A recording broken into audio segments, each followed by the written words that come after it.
à toutes et à tous, bon réveil matinal, bienvenue sur Info Hebdo de ce 1er août de l'an 2026.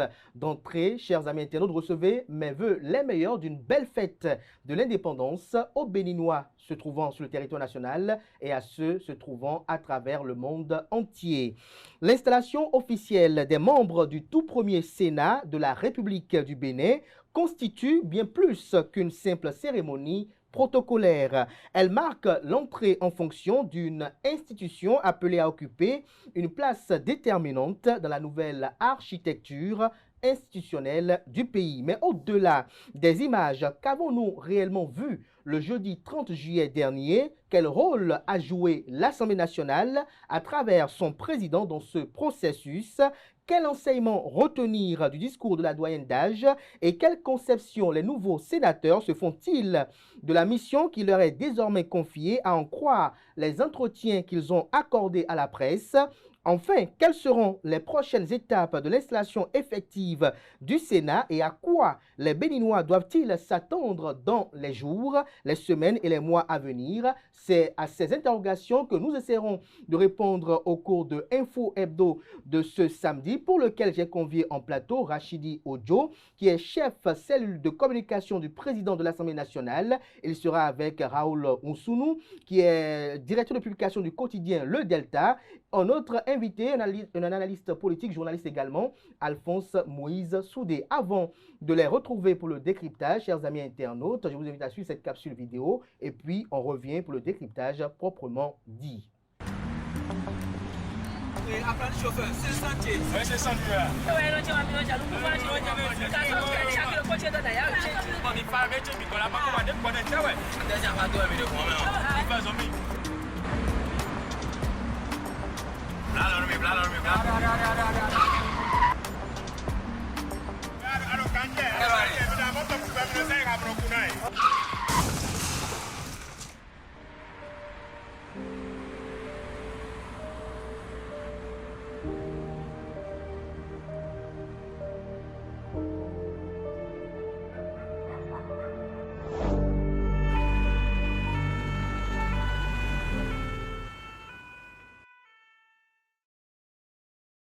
Ensemble, disons oui à la courtoisie au volant. Stop à l'excès de vitesse, à la distraction au volant et à l'incivisme sur la route. Tu viens d'avoir le bac ou tu veux te reconvertir dans un domaine d'avenir, faire le choix du numérique et rejoindre l'école supérieure d'administration, d'économie, de journalisme et des métiers de l'audiovisuel, ESAE. De nouvelles filières sont disponibles dès cette rentrée: informatique et multimédia, informatique industrielle et maintenance, réseau informatique et télécommunications, système informatique et logiciel, sans oublier les filières initiales: administration générale, administration des finances, administration des affaires, sciences juridiques, sciences économiques, sciences de gestion, journalisme et métiers de l'audiovisuel. ESAE est disponible sur 4 sites: Cotonou-Bedroumendé, Cotonou-Akpakpa, Abomey-Calavi et Parakou. Pourquoi choisir l'ESAE? Des formations conçues pour le marché de l'emploi, des enseignants expérimentés et passionnés, des infrastructures modernes avec équipement de pointe, des opportunités de stage et d'emploi garanties. Les inscriptions sont en cours et les places sont limitées. Ne rate pas ta chance,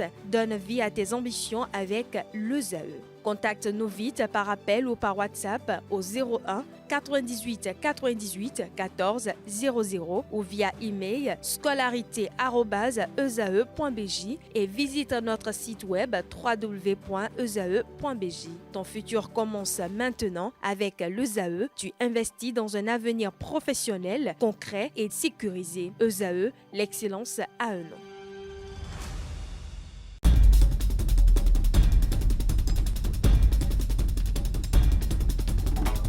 Le décryptage du jour, comme je l'ai annoncé dans le sommaire de cette émission. Rachidi Ojo, bonjour.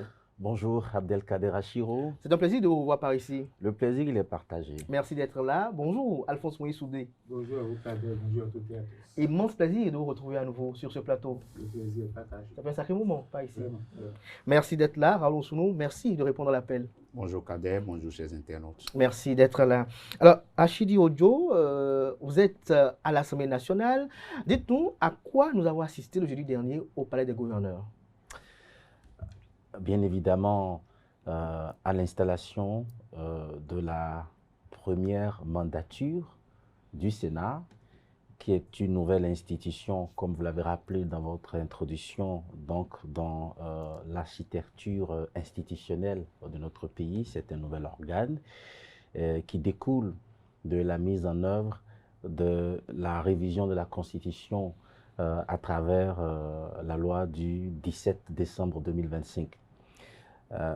Qu'il vous souvienne qu'il y a quelques semaines, à l'ouverture d'une séance plénière, le président de l'Assemblée nationale, le professeur Joseph Fifamé Diogounou, avait donné communication aux représentants du peuple d'une correspondance dont il a été saisi de la part du président de la République qui lui notifiait que le doyen d'âge des sénateurs lui avait fait part de son intention d'installer la première mandature de l'institution le 30 juillet.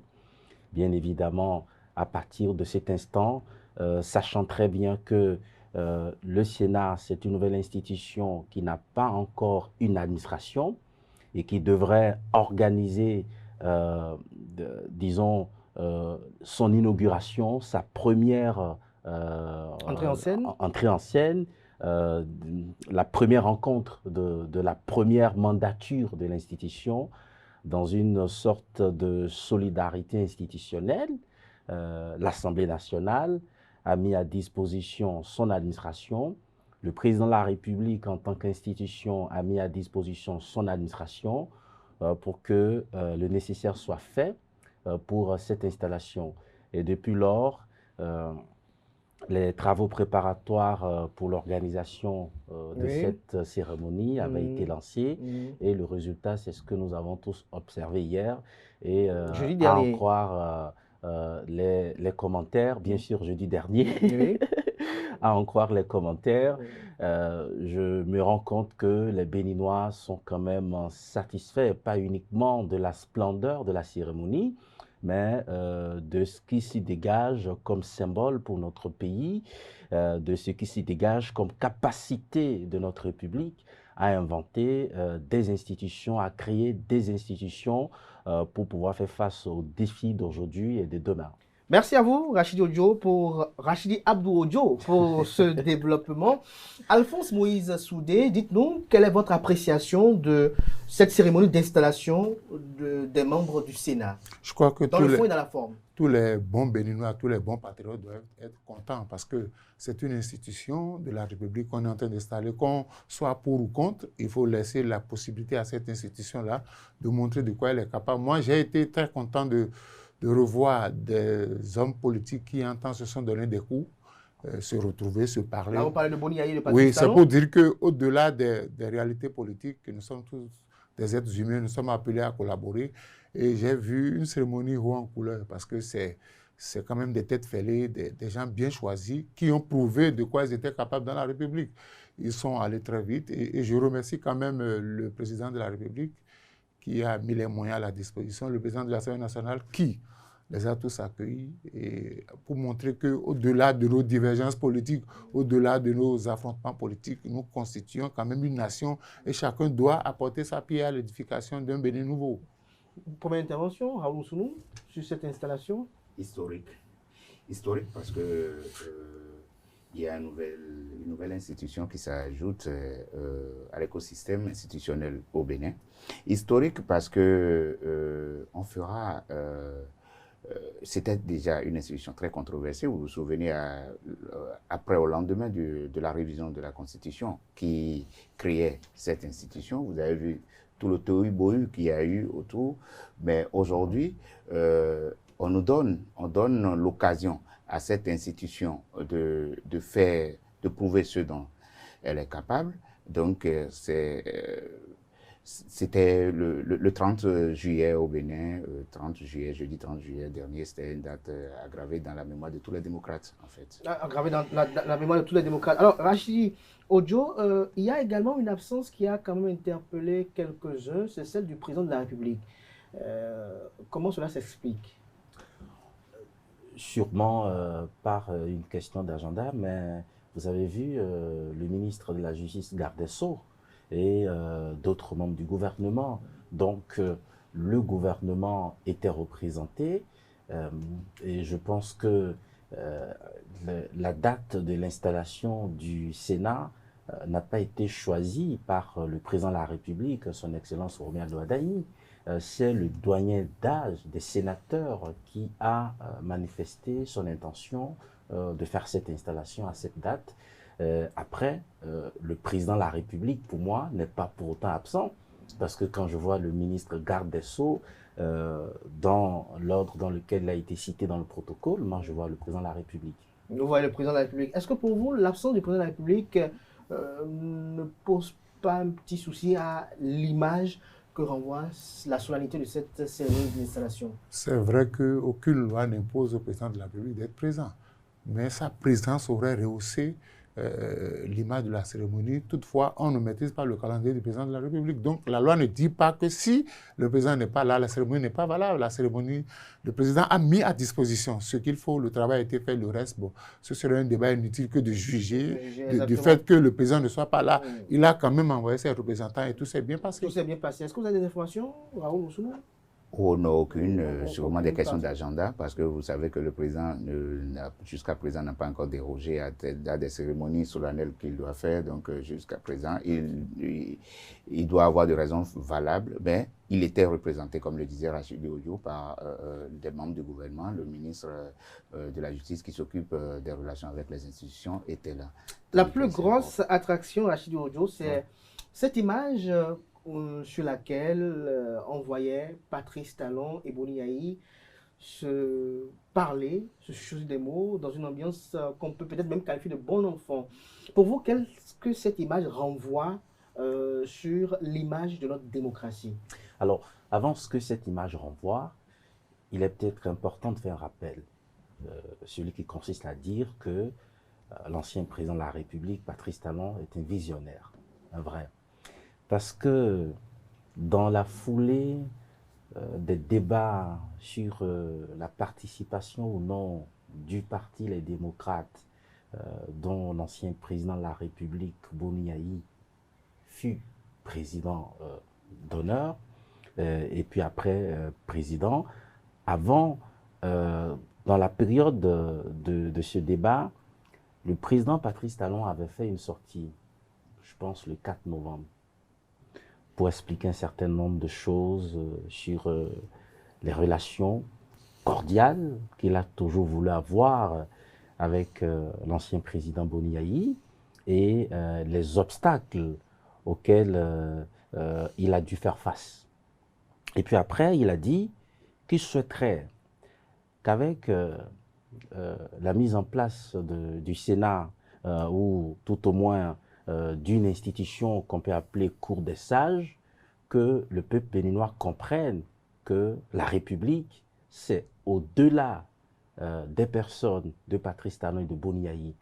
Parce que dans cette Cour des sages, les deux peuvent échanger de façon cordiale, de façon fraternelle, discuter des préoccupations d'intérêt national et apporter leur expérience de gestion à la résolution d'un certain nombre de problèmes dans la nation.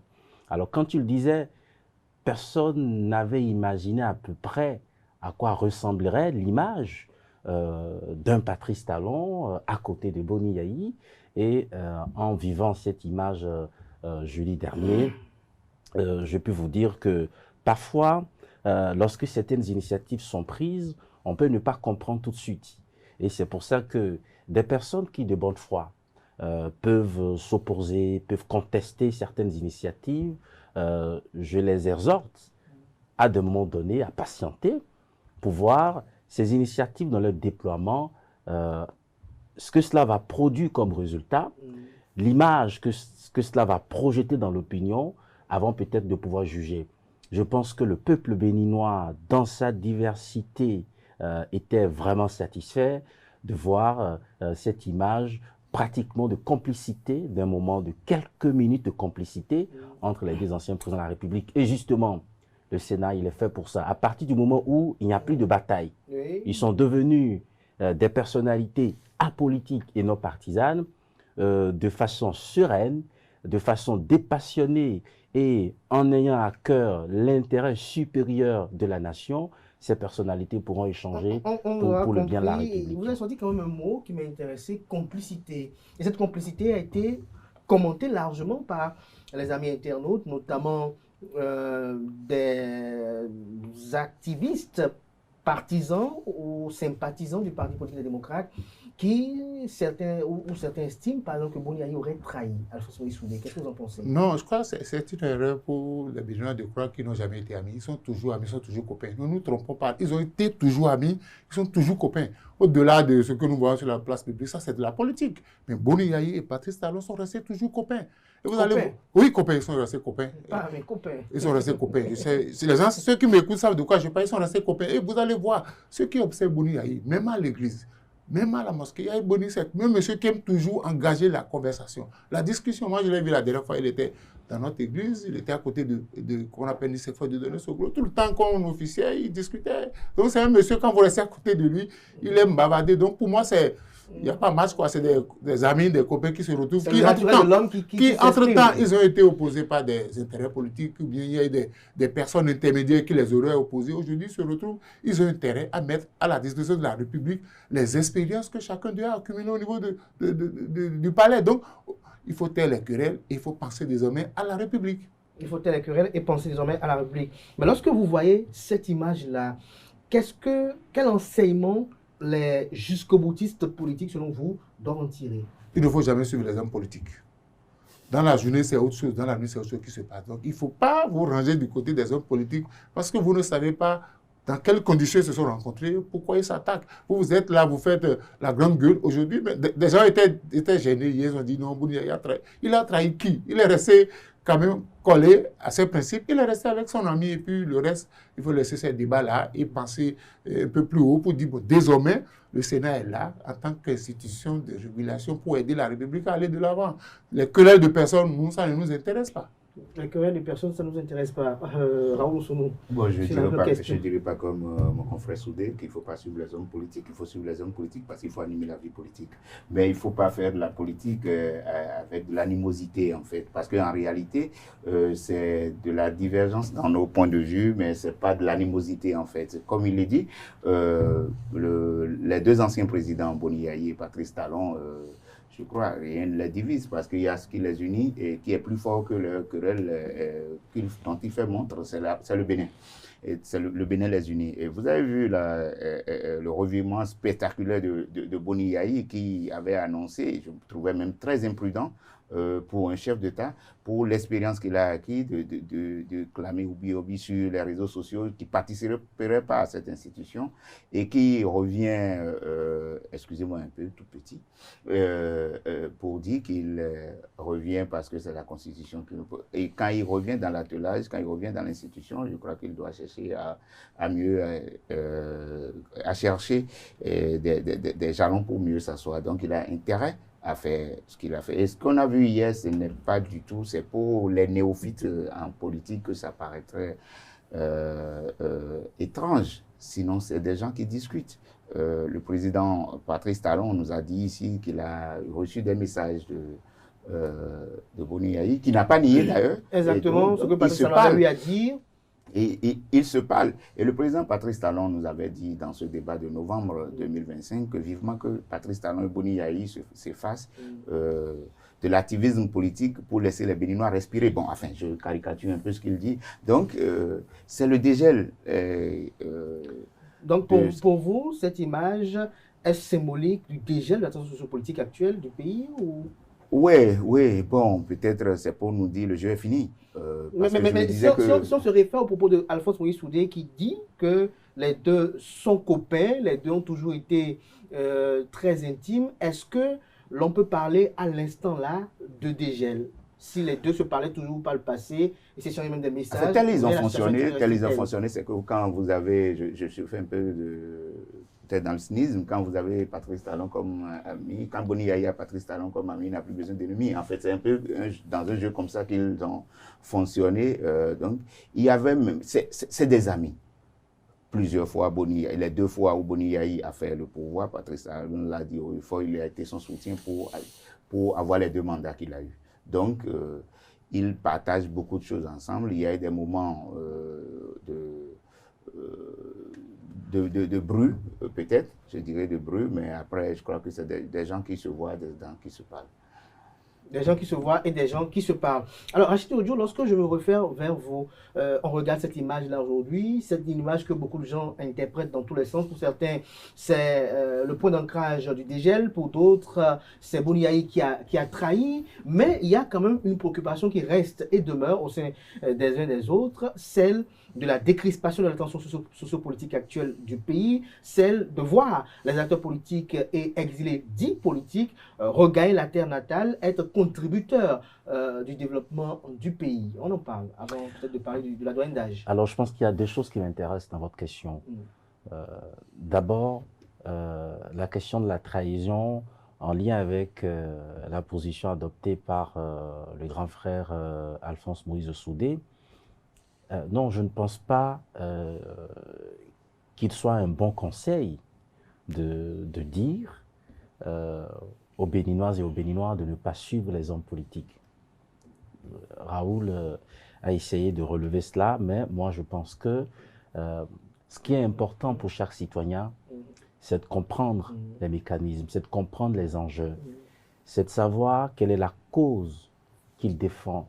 Quel est le combat qu'il mène? Est-ce que quelque part, ce que dit Alphonse Moïse Soudé n'a pas une légitimité dans le sens où des gens sont allés jusqu'à attaquer les institutions de la République pour apporter leur soutien à tel acteur contre tel autre acteur? Les gens sont même allés défier les institutions de la République pour exposer, j'allais dire, leurs sentiments ressentis à l'égard de tel contre tel. Alors là, ça fait une nouvelle question dans la question. Voilà, justement. Ça peut permettre à nos téléspectateurs oui, justement, de comprendre. De suivre. Oui. Non, la vie politique, c'est une succession de contextes. Et si nous devons assumer pleinement notre responsabilité d'éducation des masses populaires en matière politique, c'est de dire à chaque Béninoise et à chaque Béninois de comprendre les combats dans lesquels il s'engage en matière politique. Oui, il est arrivé un moment de la vie où l'ancien président Boni Yayi a adopté des positions sur la base des causes qu'il croit justes à défendre et des valeurs qu'il pense incarner. Que des Béninoises et des Béninois aient pu le suivre sur cette trajectoire, ce n'est pas une mauvaise chose.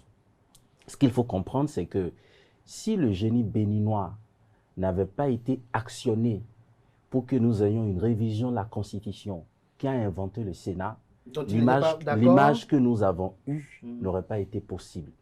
Donc, il faut qu'on retourne à la source. C'est-à-dire que s'il n'y avait pas ça, quelles auraient pu être les occasions de concertation, de rencontre, de la façon que nous avons vu les 2 personnalités côte à côte là? Quelle est l'occasion qui aurait pu se présenter? Donc c'est parce que le législateur, dans son manteau de constituant dérivé, a compris, a pris une initiative de révision de la Constitution. C'est ça qui a permis d'obtenir ça. Merci. Donc toujours, non, je n'ai pas fini. Oui. Donc il faut et Raoul qui veut réagir non, aussi. non, il réagira. Oui, oui. Donc il faut que les masses populaires, les Béninoises et les Béninois, en fonction des contextes, continuent d'agir en faisant en sorte que leurs actions soient en harmonie avec leur conscience politique. Et si leur conscience politique, à un moment donné, est en phase avec le combat que mène un acteur politique, on ne peut pas leur demander de ne pas suivre l'acteur politique. Maintenant, sur la question, vous avez dit décrisper l'atmosphère politique. Est-ce qu'actuellement, nous sommes en situation de malaise politique, de crise politique, ou est-ce qu'il y a une atmosphère crispée? Est-ce que le pays vit des convulsions? Je crois qu'ils vont vous Voilà. répondre à cette Non, c'est vous interrogation. qui avez posé la question. Justement, je Parce pose une que question. à force de dire à chaque fois décrisper, nous allons donner le sentiment que nous sommes un pays qui est en permanence en crise. Or, ce n'est pas le En cas. crispation. Raoul Oussounou, oui, vous voulez réagir? Bon, je voudrais dire au chef service de communication de l'Assemblée nationale qu'avant cette image que nous avons vue, le chef d'État, Patrice Talon, l'ancien chef d'État, Patrice Talon a eu quand même des audiences avec Boni Yahi, on les avait discutées. Donc je voulais juste rappeler ça pour dire que ce n'était pas la seule. C'est vrai, l'Assemblée nationale a révisé la Constitution. C'est que les deux se voyaient et discutaient aussi. Donc c'est pas. Mais le paradoxe, c'est vrai, vous avez fait beaucoup. Maintenant, je reviens sur la décrispation de. Je pense que nous sommes 12 millions de Béninois et c'est normal que chaque fois qu'il y ait des tensions. Donc, dans une nation, on ne cesserait jamais de parler de décrispation. Quand quelqu'un il pleut dans sa maison ou l'eau rentre, il parle du chef de l'État. Et je crois que ce n'est pas les crises politiques seulement qui doivent nous intéresser. Quand on parle de décrispation et tout, c'est tout un ensemble. C'est tout un ensemble. Et maintenant, quand vous parlez de décrispation, parlant d'exilés politiques, osons le dire, je ne sais pas, nous, on a plein de gens qui sont en porte-à-faux avec les tests de la République et qui se retrouvent, et qui sont sur le territoire, et qui se retrouvent à purger des peines. Alors pourquoi nous voulons faire une catégorie de Béninois extraordinaires qui ne veulent pas qu'on les sanctionne quand il y a de faute, et parce qu'on doit les sanctionner, ils deviennent des politiques et ils deviennent des exilés, et on parle d'exilés politiques. Donc, je ne pense pas. Ou bien c'est parce que la personne a une surface ou bien a occupé une fonction politique par le passé qu'il ne doit pas être sanctionné. Où mettons-nous la lutte contre l'impunité? Alors, quand quelqu'un estime, nous sommes tous béninois et nous avons le Bénin comme ce qui nous unit, c'est plus grand que tous les 12 millions de personnes que nous sommes. Donc, comme nous sommes béninois, et nous devons croire en notre justice. Il y a des gens qui sont rentrés. Il y a des gens qui ont affronté la justice et qui ont gagné. Il y a des gens qui, en première instance, n'ont pas gagné, qui sont allés en deuxième instance. On leur a fait des réductions. Il y a eu des réductions de peine. Les magistrats ont dit ils sont libres. Donc, je ne sais pas. Qu'est-ce que... Il faut pas avoir peur de la justice. Les îles, moi, je ne l'ai jamais fait. Mais je pense que les îles est une prison plus dure que la prison sur place. Oui, non, Alphonse, je dis les rencontres entre Boni Yahi et le président Patrice Talon, c'est comment ça se fait. Ça, c'est le côté officiel. De façon officielle, ils se voient. Donc, je crois que quand je dis de ne pas suivre les hommes politiques, il y a des familles qui se sont divisées à cause de la politique. Il y a des amis qui ne se parlent plus à cause de la politique. Parce qu'on en dit, moi je suis démocrate, ben lui il est de la mouvance, il a empêché les démocrates d'aller aux élections. Vous avez vu tout le désordre qu'il y a au sein du Parti démocrate. Les gens ne se parlent plus. Alors que les deux ténors se parlent régulièrement. C'est pourquoi j'ai dit, il ne faut pas suivre les hommes politiques. On n'a pas, pour participer au développement de sa nation, on n'a pas besoin d'être homme politique, mais on a besoin d'être un bon patriote. Le patriote n'a pas besoin forcément d'évoluer dans un parti politique, mais il est conscient de sa responsabilité dans le développement de la nation. Donc, on n'a pas besoin d'être dans un creuset politique pour contribuer. Il y a des gens qui contribuent au développement de la nation sans être des hommes politiques. Donc, les hommes politiques, ils nous utilisent en fonction des intérêts de leur. Et quand les intérêts passent, on se retrouve. C'est ça ce que je dis. Donc, vous avez vu, les Béninois se sont opposés au niveau du Parti Les Démocrates. Même au sein du Parti Les Démocrates, on a dit qu'il y a certains qui étaient pro-Talon, d'autres étaient pro-Yahi. Dans la désignation de leur duo, bon, ça fait flop. Et aujourd'hui, il n'y a plus d'échéance électorale avant 2033. C'est pourquoi on ne parle plus de politique. Et avec l'installation du Sénat, vous avez vu, la douane a rappelé l'article 113. Dans l'alinéa premier. Donc, quand on lit les attributions du Sénat, il y a que chaque Béninois doit prendre ses responsabilités. Parce qu'on dit, on peut vous retirer vos droits politiques. Donc, si vous voulez exercer vos droits politiques, vous restez dans les principes établis par la loi. Si quelqu'un enfreint la loi, moi j'ai dit, et je rejoins Raoul, chacun doit payer pour ses péchés. Je disais à un tonton hier qu'il y a des gens qui sont en prison qui n'ont jamais été encore jugés. Mais personne n'en parle. Pourquoi ça ne veut pas dire qu'on fait le zoom? Parce que quand on fait le zoom sur des gens connus, il y a des inconnus qui sont en prison depuis des années, qui n'étaient jamais jugés, qui ont vu leur famille se disloquer, mais personne n'en parle. Je dis, avec l'installation du Sénat, on dit renforcer l'unité nationale. Le Sénat, de commun accord avec l'Assemblée, saura qu'est-ce qu'il faut faire pour renforcer l'unité nationale, parce qu'on dit ne pas se parler, ne pas s'écouter, garder des gens en prison. D'accord, il faut faire confiance à la justice. Chacun doit répondre de ses péchés, et puis on continue. Alors, Rachid Ojo, ça m'amène à vous poser la question de savoir quels sont les enseignements que l'on peut tirer du discours de la doyenne d'âge jeudi dernier. Oui, avant, vous me permettez de... Mon cher Raoul, oui, non. Ironie du sort, vous êtes tous deux en bleu nuit. Bien sûr, parce que nous sommes deux esprits interconnectés. Non, les audiences privées ou publiques entre Patrice Talon et Boni Yayi ne peuvent pas être comparées au moment institutionnel que nous avons eu jeudi dernier. Il n'y a pas de tribune institutionnelle, il n'existait pas de tribune institutionnelle qui permettait aux deux personnalités d'échanger, de discuter. Ce qui change, la différence justement entre les rencontres informelles ou formelles auxquelles nous avons assisté par le passé et le contact direct qui existe désormais entre ces deux personnalités, c'est la décision qui sortira.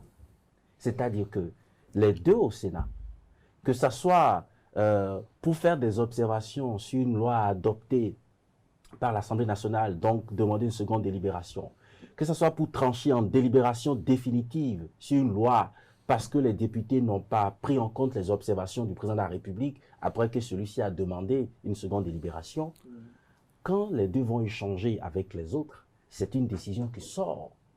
Et cette décision s'impose à la République. Sachant, ce n'est pas la même chose. Vous avez vu, parfois même les audiences ne se passent pas bien. Parce qu'après les audiences, vous avez quelqu'un, l'un d'entre eux qui vient dire non, je l'ai rencontré. Pour lui, c'est que tout le monde doit être à la mouvance avec lui, il ne veut pas d'opposition. Et puis quelques jours après... Ça, c'est le rendu des audiences. Non, mais c'est pas les audiences en... Non, c'est ça. Non, c'est pour dire... Ça, c'est le rendu. Les audiences se passent sûrement bien. Ça, c'est le rendu. Non, c'est pour dire qu'il n'y aura pas ça. Dès qu'il y aura des échanges au Sénat entre les deux personnalités, la voix sera unique. Parce que ce que nous verrons, c'est la délibération, c'est la décision. Et c'est très bien que cette tribune a été créée par les législateurs pour permettre ce contact. Là vous m'amenez à relancer. N'oubliez pas votre question. N'oubliez pas votre question. Est-ce qu'on dit que les délibérations seront uniques? Est-ce à dire que les sénateurs vont parler à l'unisson? Non, c'est pour ça que... Alors, je vous explique. Est-ce à dire que au Sénat, c'est même pas possible. Il n'y aura pas de démocratie, non, il n'y aura pas de sénateurs qui soient contre la décision du grand groupe? Alors, d'abord, qu'est-ce que le Sénat fait? Il faut pouvoir l'expliquer suffisamment. Et au Sénat, tout passera au vote, comme à l'Assemblée nationale. Après, bien évidemment, des débats. Le règlement intérieur, une fois qu'il sera publié, nous aurons davantage d'informations sur les mécanismes. Donc, on peut avoir un vote et Boni Yayi après dit après qu'il n'était pas d'accord. Ou bien dénoncer les circonstances. Mais si par exemple, une loi adoptée par l'Assemblée nationale, qui a fait objet d'une demande de seconde délibération par le président de la République, retourne à l'Assemblée nationale, les députés maintiennent leur position. La loi, elle est transmise aux sénateurs pour délibération définitive. Il n'est pas exclu que dans les opinions, dans les positions, que les uns et les autres vont exprimer qu'il y ait des divergences. Mais après, il faut passer au vote. Après, il faut passer au vote. Donc le Sénat, c'est aussi le prolongement de la manifestation de la démocratie. Les sénateurs ne sont pas envoyés au Sénat pour aller regarder dans la même direction. Sauf que, quelles que soient les positions qui sont exprimées, quels que soient les points de vue qui sont défendus, la mission, elle est unique. Et sur la mission, il doit pouvoir s'entendre. Lorsqu'un dossier arrive, une loi vient, qu'est-ce qu'on regarde? Est-ce que dans cette loi adoptée par l'Assemblée nationale, il y a une disposition qui, par exemple, compromet le développement de la nation, l'unité nationale, la sécurité publique, la défense du territoire, la démocratie et la paix? Au moins, si sur ces éléments, je ne pense pas que l'on ait besoin d'être martien avant de dire non, telle chose c'est pas bon, telle chose n'est pas bonne, telle chose est bonne. Avant de vous revenir par rapport aux enseignements, il y aura toujours les débats. Oui. J'aimerais vous poser une question à Alphonse Maurice Soudé. Écoutez à l'instant Rachidi Abdou Ojo. Est-ce qu'on n'est pas à même Abdou Rachidi Ojo. Alors, l'ordre normal des prénoms. De s'inquiéter qu'il y ait des conflits de compétences entre la Cour constitutionnelle et le Sénat? Non, il n'y aura pas de conflit de compétences. D'abord, au sein du Sénat, ce n'est pas l'unanimisme. Il doit y avoir débat. Et ce que moi, je demanderai aux sénateurs, notamment au président Boni Yahi, parce qu'il est coutumier des faits, disons les choses clairement. Le secret de... Je n'ai pas compris pourquoi vous êtes focus sur Boni. Non, je vais vous dire. Non, je veux pas des secrets de délibération. Vous savez, écoutez, je veux pas des secrets de délibération. Quand il a bien dit, quand on a mené les débats, et vous avez été battu en brèche, vos points de vue ne passent pas, vous les avalez. Vous les avalez. Vous ne sortez pas sur la place publique. C'est ça le rôle du sénateur. Vous ne sortez pas sur la place publique. Attendons de voir ce que le non, règlement écoutez, il faut observer les hommes politiques. À mon âge, j'ai observé beaucoup de personnes. Ouais, le président Bouye, par exemple, a déjà annoncé les couleurs. Il a dit ses exigences avant d'aller siéger au Sénat. Bon, peut-être que là aussi... Vous allez constater que quand on va commencer par voter les lois, il est focus sur ce qu'il a dit et il va tenir compte de ça. Donc je dis, il faudrait que quand la République vous confie une mission, il faut avoir la tête sur les épaules. Si dans un débat, vous êtes battu, vous avalez ça et vous vous taisez. C'est aussi simple que ça. Parce que il faut qu'on apprenne ça. Il ne faut pas fragiliser l'institution. Il ne faut pas fragiliser. Et quand vous suivez le discours de la doyenne d'âge, elle était claire. Il faut agir pour crédibiliser davantage l'institution. Parce que certains Béninois, et Raoul l'a rappelé, étaient sceptiques, on dit, bon, c'est une institution de trop. Donc il faut que les premiers sénateurs puissent prouver aux Béninois que le législateur n'a pas eu tort d'instaurer cette institution-là. Et c'est pourquoi j'appelle les uns et les autres à leur responsabilité. Et ce qu'on a dit au Sénat, monsieur, n'allez pas dire ça à votre femme, n'allez pas dire ça à votre fils, secret d'Africain. Non, je pense que non, je pense que le Sénat, c'est une chambre du Parlement et le système serait un système parlementaire. Donc, j'estime, je n'ai pas encore vu le règlement intérieur. Donc, les débats seront...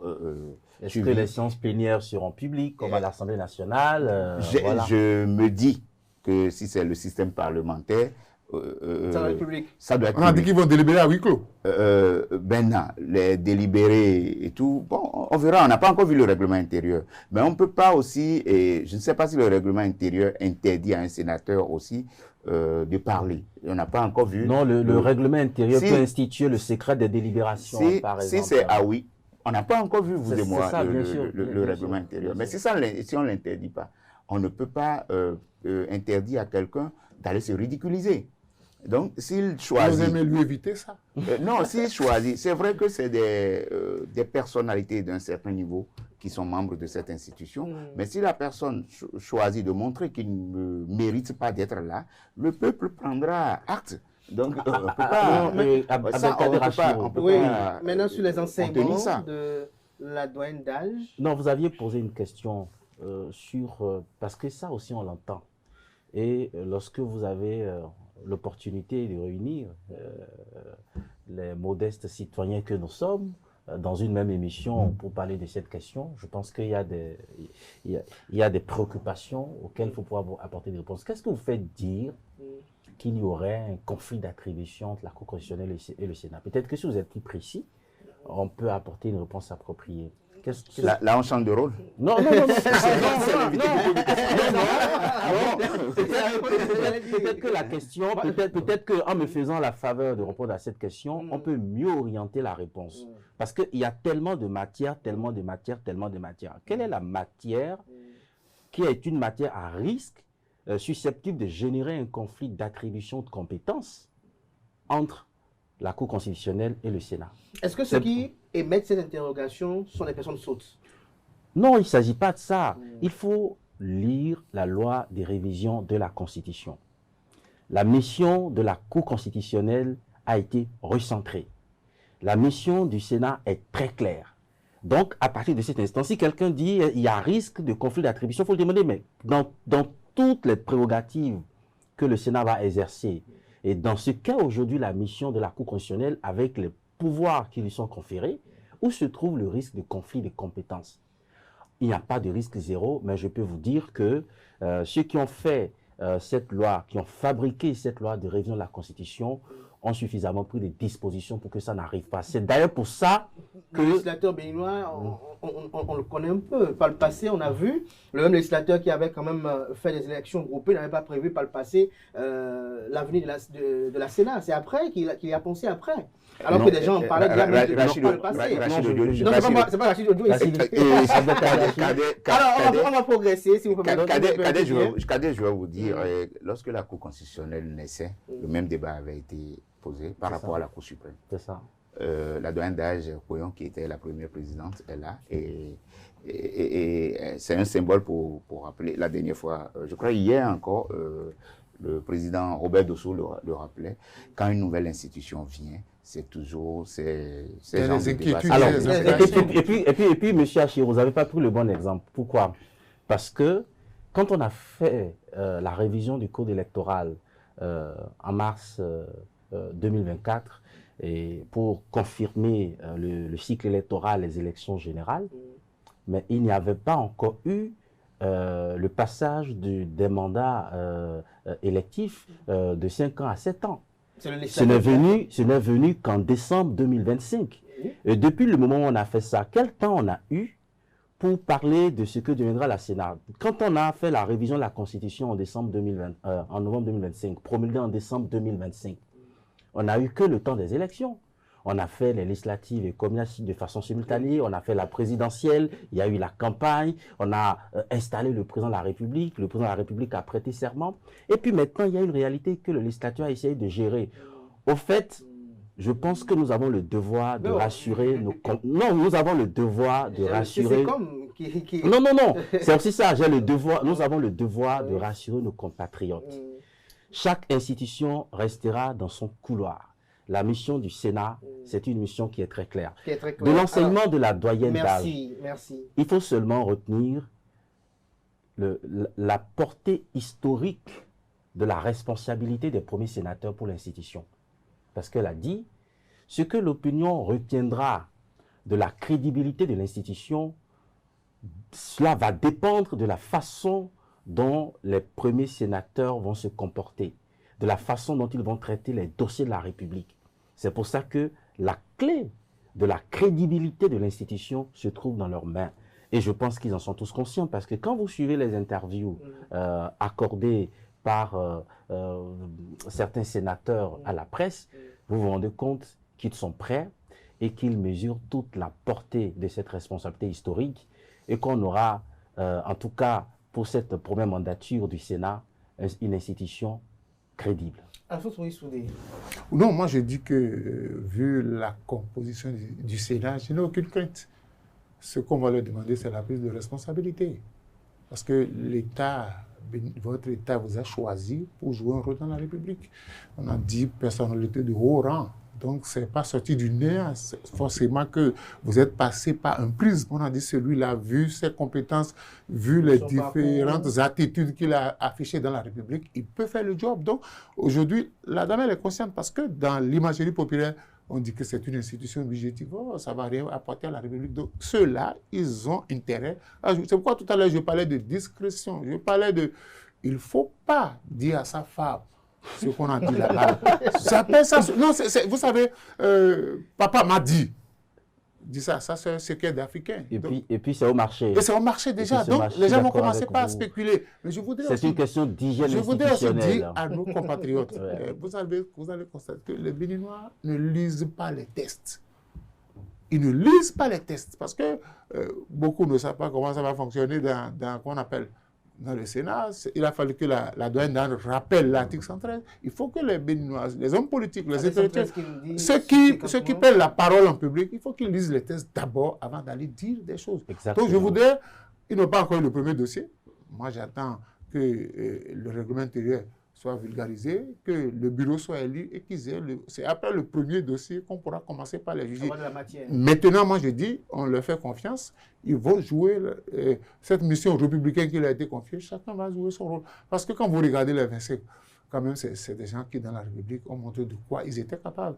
Ils ont montré ce qu'ils ont dans la tête. C'est vrai qu'un temps, c'était on fait un peu yo-yo, on connaît leur tendance, mais il faut qu'ils sachent que là-bas, ce n'est plus un camp politique. C'est la République. C'est la République. Unie. Je ne peux pas dire. Moi, je voulais dire par rapport à la vice-doyenne d'âge, celle qui a parlé, Elisabeth Boyon, et il faut savoir qu'elle a été pionnière en tout, dans son parcours.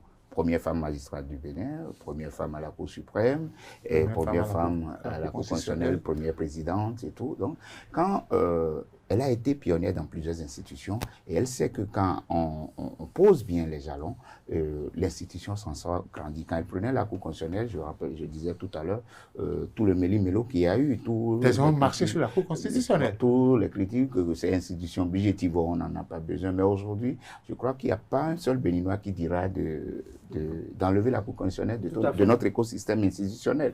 Donc, son discours qu'on a entendu jeudi dernier, c'est un discours qui est basé sur le parcours qu'elle a eu au niveau des institutions où elle est venue et elle a géré, elle a laissé bonne image et les institutions continuent de fonctionner. Donc ça doit inspirer l'ensemble du Sénat. Mais je voudrais rebondir par rapport à ce que disait Soulé, par rapport aux tests, que les Béninois ne lisent pas les tests. Mais je crois que nos institutions, je suis heureux d'avoir le chef de communication, le chef cellule de communication de l'Assemblée ici, du président de l'Assemblée ici. L'Assemblée fait déjà de gros efforts avec les médias, radio, télévision et tout, mais je pense que nous sommes dans un pays suffisamment analphabète. Si on peut aller dans les langues, je ne sais pas s'il y a des projets en ce sens où les lois votées au-delà du retour des députés sur le terrain, qui sont plus dans la politique que dans la vulgarisation des lois, si on peut avoir des brèches pour vulgariser un peu les lois, parce que vous parlez du règlement intérieur tout à l'heure. Le règlement intérieur sera voté, mais ça restera peut-être au niveau des 20, pas même des 25, il y en aura sûrement qui n'auront pas. Donc, parce que quand vous parlez aussi des députés, vous parlez du président, non. Les députés ne sont pas tous sur le terrain rien que pour la politique. Je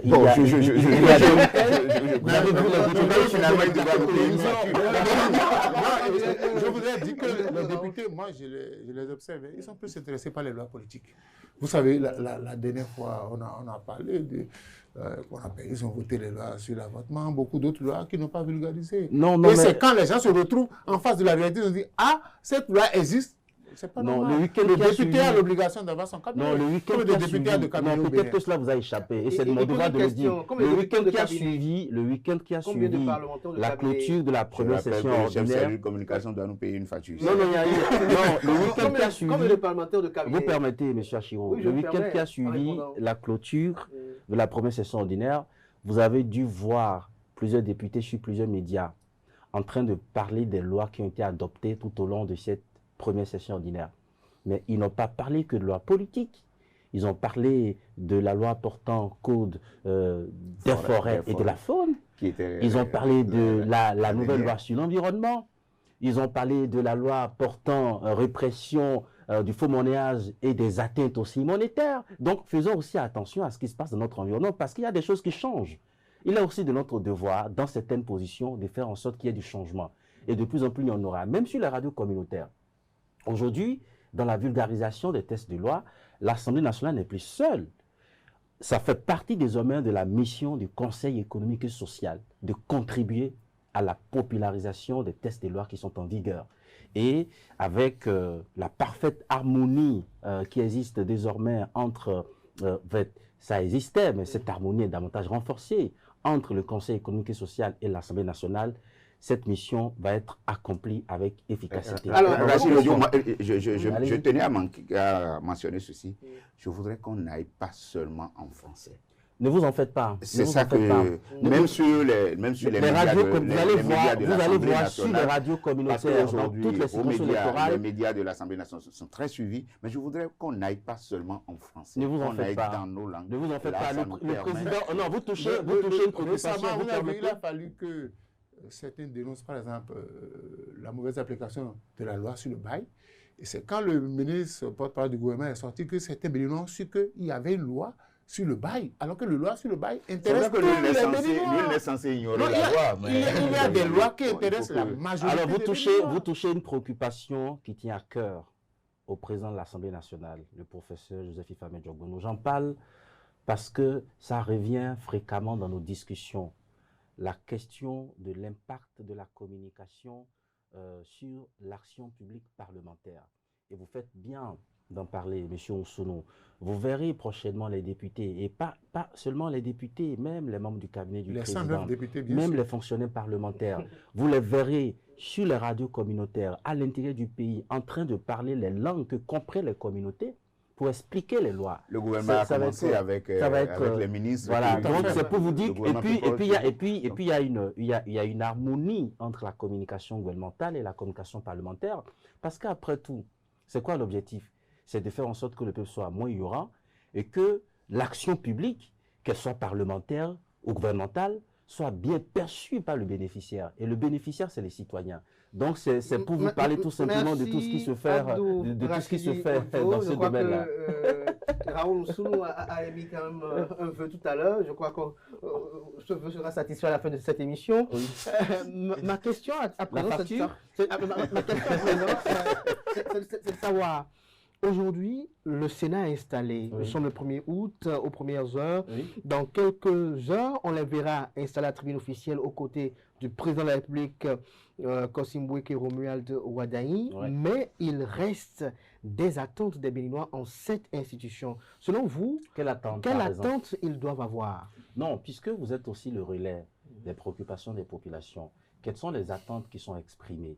La mission du Sénat, elle est claire. C'est de réguler la vie politique et de veiller à la sauvegarde et au renforcement des acquis de la nation. On va se passer des détails. Alors, donc, après, il faut savoir ce que le Sénat est autorisé à faire et ce qu'il ne pourra pas faire. Je reviens sur la préoccupation de certains de nos compatriotes dits prisonniers politiques, dits exilés politiques, pour que ceux qui pensent que la solution se trouve au Sénat puissent retourner dans les lettres et la mission, et dans les lettres et l'esprit de la mission du Sénat pour savoir ce qui est possible et ce qui ne l'est pas. Parce que lorsqu'on a une certaine espérance, par défaut d'information, le risque de déception peut être grand. Le Sénat ne prend pas des initiatives de loi. Jusque-là, l'initiative de loi appartient au Parlement. appartient aux députés et au au gouvernement.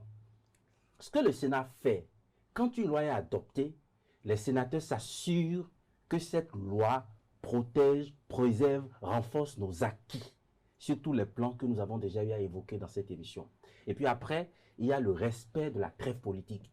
Parce que nous avons fait cette révision de la Constitution aujourd'hui aussi pour permettre au président de la République de déployer l'action publique avec une certaine sérénité, sans entrave, sans perturbation.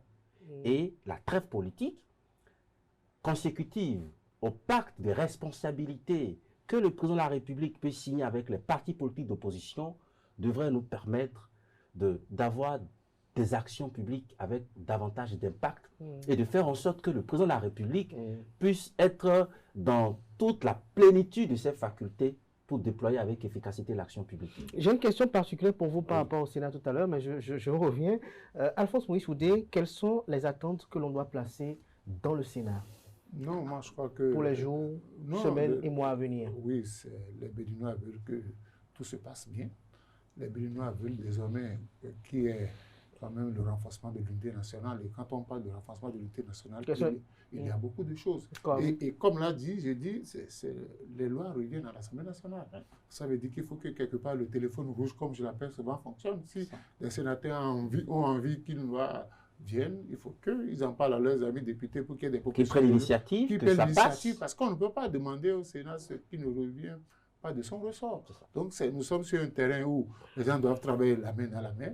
Mais je dis, tant que le Sénat n'a pas encore posé le premier acte, moi j'attends que le Sénat d'abord pose le premier acte pour que les gens parlent de critique. Aujourd'hui, on vient d'installer le Sénat, le règlement intérieur a été voté. On va lire le règlement intérieur, on va lire le bureau, et puis ils vont commencer. Donc il faudrait que nous ayons en esprit que nous devons aider le Sénat à réussir. Parce que quand moi je lis les attributions du Sénat, je me dis, bon, quelque part, il n'y aura plus de problème. Et quand on parle de terre politique, c'est là. En fait, c'est ce qui embête beaucoup de gens, mais on n'a pas interdit aux partis politiques d'officier.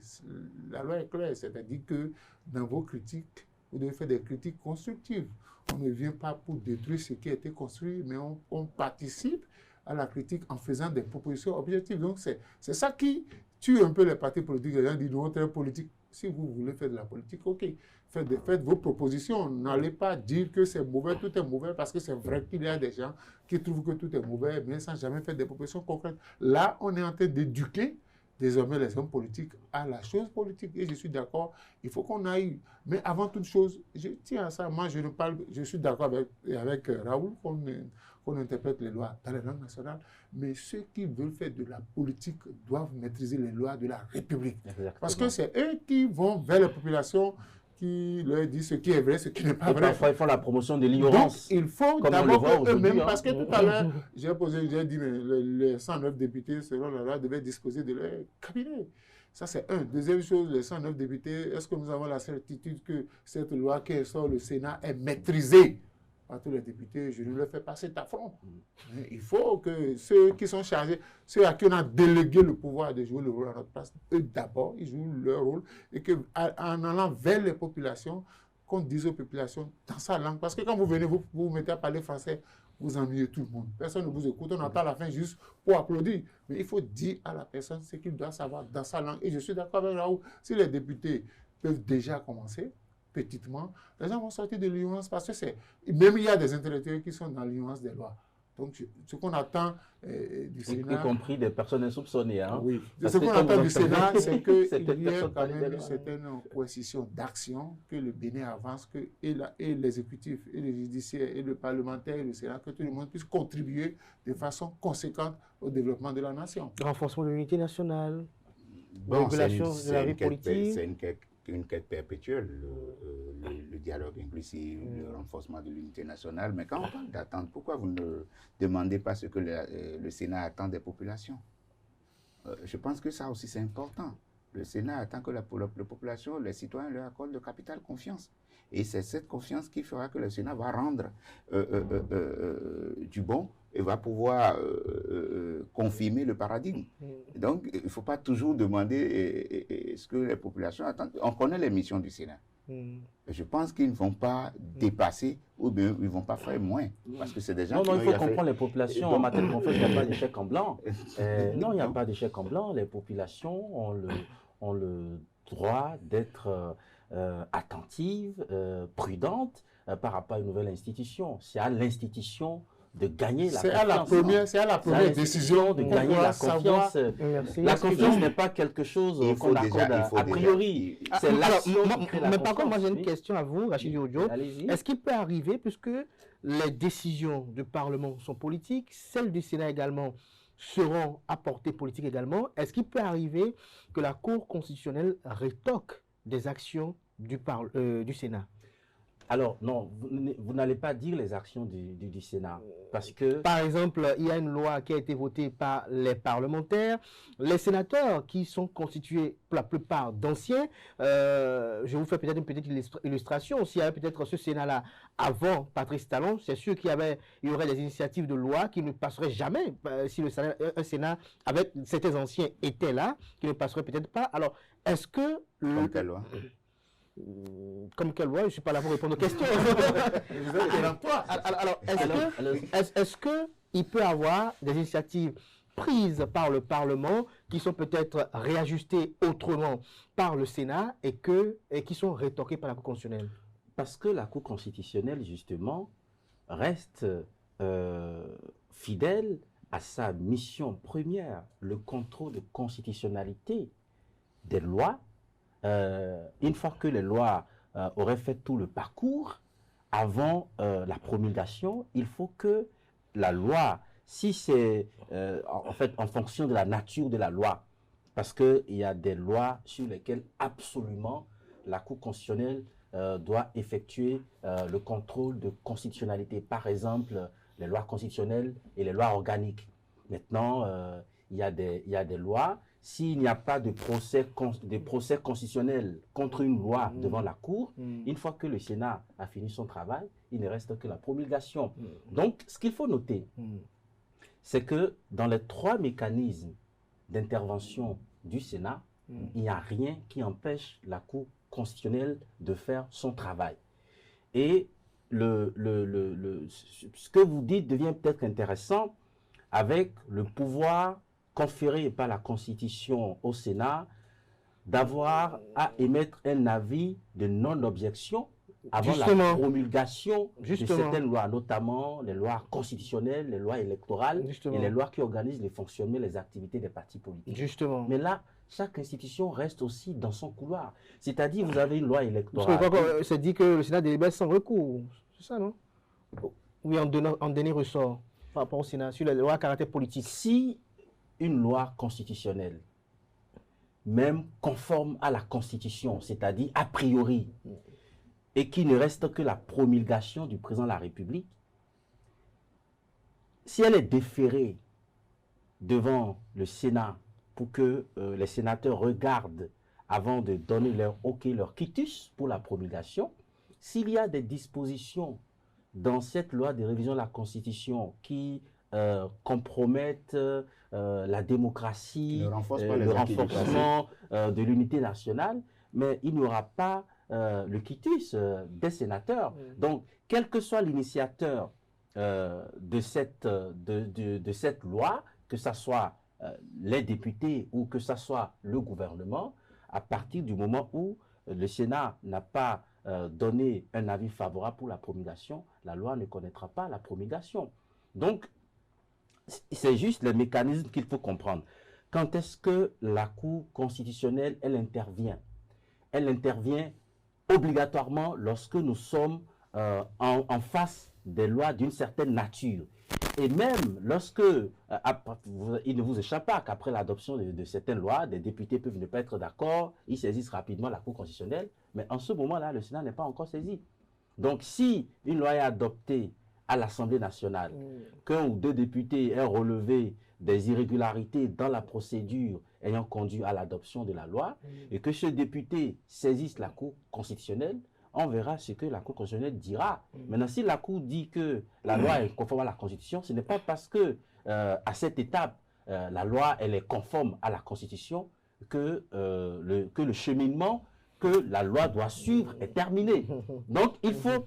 Non, c'est quand on en parle de cette façon que les gens se disent, mais à quel moment, après, est-ce qu'il faut aller à la promulgation de la loi? Lorsque nous prenons le magistère de Patrice Talon, on sait que la réussite de ces 2 mandats repose sur de courageuses et audacieuses réformes législatives qui ont été opérées durant lesquelles même ont été portées par le président Louis Béounou-Vlavonou, quand il était député au Parlement. Mais on connaît un peu les opinions dans le temps des anciens de la République sur ces réformes, notamment le droit de grève et bien d'autres. Est-ce que à l'avenir, on n'aura pas des réformes qui sont en phase avec les données d'un temps par rapport à un gouvernant et qui ne seront pas du goût des sénateurs qui, eux, auront à apprécier au regard de leur parcours politique et d'autres éléments qui ne sont pas forcément ceux des gouvernants? Non, les sénateurs n'ont pas à apprécier au regard de leur parcours politique. Ils ont à apprécier, c'est ça, on le répète, ils ont à apprécier les lois en fonction de leur mission. Est-ce que la loi ou les lois en question préservent, consolident les acquis de la nation sur tous les plans que la Constitution a énumérés? Et je pense qu'autant de fois que c'est nécessaire, il faut qu'on puisse le répéter pour que ça reste. Maintenant, si vous n'êtes pas d'accord sur autre chose. Le vote de toute loi doit tenir compte de l'intérêt national. On ne tient pas compte du parcours politique, qui que ce soit, mais est-ce que cette loi-là renforce les acquis de la République?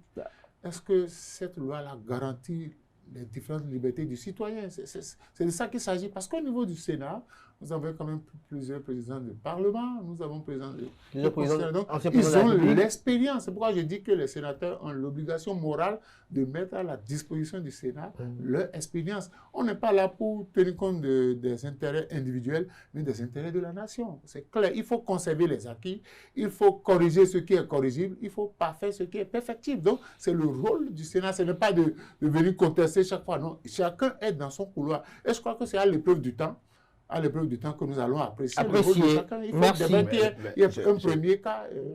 Je voudrais ajouter cette illustration à l'installation du Sénat. Le Sénat a adopté son règlement intérieur, on le défère devant la Cour constitutionnelle. Chacun dans son Chacun dans son rôle. C'est clair. Pour vous, Alphonse Moïse Soudé, qui pour diriger ce Sénat? Je ne veux pas spéculer, mais je dis, moi j'aurais souhaité que ni le président Patrice Talon, ni Boni Yahi ne nourrissent l'ambition de diriger le Sénat, qu'ils se mettent en arrière, qu'ils laissent les spécialistes. Il y a beaucoup de personnes quand même. Vous faites de l'exclusion. Je ne veux pas de l'exclusion. Je ne veux pas de l'exclusion. Vous savez, si il y a des têtes fêlées pour diriger le Sénat, il y en a. Mais Comme je ne veux donner aucun nom. Vous laisse choisir deux noms. Qu'on ne dise pas que j'ai dit non. J'aurais souhaité personnellement que les deux anciens présidents se mettent à l'écart. C'est de l'exclusion. Ce n'est pas de l'exclusion. Je dis c'est un souhait que je formule. Et que bon. C'est un souhait à valeur d'exclusion. Oui, Raoul, c'est la même question. Chacun des 25 sénateurs est apte à diriger l'institution. Paul Roumpin. Non, c'est pas possible qu'il puisse. Ah bon, ok, et donc pas chacun des membres de droit. Chacun des membres de droit. Excusez. Chacun des membres de droit de cette institution est capable de diriger. Donc on ne pourra pas dire tel ou tel. Et quand il dit si vous, en le disant que vous ne souhaitez pas que ce soit tel Boni Yahi ou le président Patrice Talon, c'est que vous continuez de tenir compte de l'exposition de leurs adversités apparentes, factices, sur la scène pendant qu'ils étaient au pouvoir. Ça, c'est le vieux galop. Hein? Non, mais je pense qu'ici, c'est des apolitiques a priori qui sont dans une institution. Donc, le passé est derrière nous. Sur la même question, très rapidement. Je pense que Raoul a donné la réponse la plus prudente. Chacun des sénateurs éligibles à la fonction de président du Sénat est capable de diriger l'institution. Mais au-delà aussi, parce qu'il se peut que, et ça je pense que le règlement intérieur va le spécifier, qu'aucun des membres de droit ne veuille être candidat au poste de président du Sénat. On peut avoir un cas de figure pareil. C'est pour ça que dans le règlement intérieur, je pense qu'il va y avoir des mécanismes lorsqu'on est en face de telles situations que n'importe quel membre du Sénat puisse se retrouver en capacité de le faire. Mais ce qu'il faut retenir, ce qui est important, ce n'est pas qui préside le Sénat. L'essentiel se trouve dans la mission de l'institution et non dans le visage qui dirige l'institution. Parce que la mission de l'institution, elle est constitutionnelle. Et quelle que soit la personne, la personnalité qui va être appelée à diriger le Sénat, c'est toujours la fidélité à la Constitution qui doit primer. Et c'est ça qui est la chose la plus importante. C'est-à-dire que, selon que ce soit X ou Y, même les personnalités que le grand frère Alphonse Moïse Soudé ne voudrait pas voir à telle institution, que ce soit X ou Y, ça ne change pas la mission de l'institution et ça ne changera pas ses mécanismes de fonctionnement. Merci Abdou Rachidi Ojo. Dernière interrogation, tenez tout le temps pour conclure. Nous sommes le 1er août. On parle d'images, on a commenté des images tout à l'heure. Est-ce que pour vous, il y a une image que vous souhaiteriez voir ce 1er août lors des manifestations officielles? Que toutes les personnes qui ont été invitées répondent à l'invitation. C'est ce que je souhaite. Toutes les personnes invitées par la République, qu'elles répondent à l'invitation, qu'on ne fasse pas de l'histoire autour, on t'a invité, si tu es disponible, tu y vas. Sauf que si tu es malade, tu peux rester chez toi. Mais quand la République vous invite, il ne faut pas déroger à cette invitation.